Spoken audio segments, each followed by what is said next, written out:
కొత్త ఏడాది వస్తోందంటే చాలు మనలో చాలా మంది ఏవేవో తీర్మానాలు చేసేస్తుంటాం. జనవరి మొదలు ఇది చేసేద్దాం అది చేసేద్దాం అని ఎన్నో కలలు, దృఢ నిర్ణయాలు తీసుకుంటాం. అయితే వాటిల్లో 80% పైగా నిర్ణయాలు మొదటి నెల ముగిసేలోపే అటకెక్కేస్తాయి.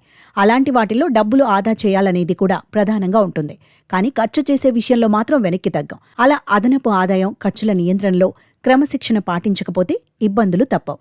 అందుకే ఈ నూతన సంవత్సరంలో ఈ పొరపాట్లు అస్సలు చేయకండి. ప్రతి ఒక్కరికి ప్లాన్ తప్పక అవసరం. ఈ ఏడాది ప్రపంచమంతటా ఉద్యోగ కోతలు, ఆర్థిక మాంద్యం, ద్రవ్యోల్బణమే. ఏ రంగంలో పనిచేస్తున్నా వీటి ప్రభావం నుంచి బయటపడే అవకాశం మాత్రం లేదు.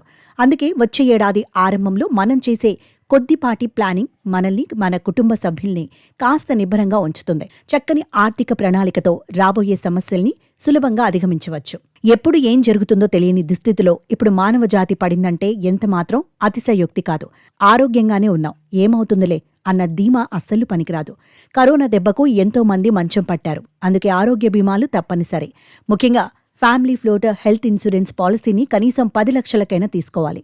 జీవిత బీమా విషయంలో కూడా అజాగ్రత్త వద్దు. మనీ బ్యాగ్ గురించి వెంపర్లాడకుండా ప్యూర్ టర్మ్ ఇన్సూరెన్స్ తీసుకోండి. మీ ఏడాది జీతానికి 10 రెట్ల కవరేజీ ఉండేలా చూసుకోండి. అంటే మీకు ఏడాదికి 6 లక్షల జీతం ఉంటే 60 లక్షలకు పాలసీ తీసుకోండి. గడిచిన 2-3 ఏండ్లుగా ప్రతి ఒక్కరి ఆదాయంలోనూ ఒడిదుడుకులు సాధారణమైపోయాయి.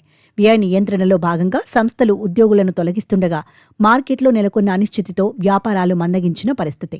అందుకే 6 నెలలకు సరిపడా అత్యవసర నిధిని ఏర్పాటు చేసుకోవడం ఉత్తమం.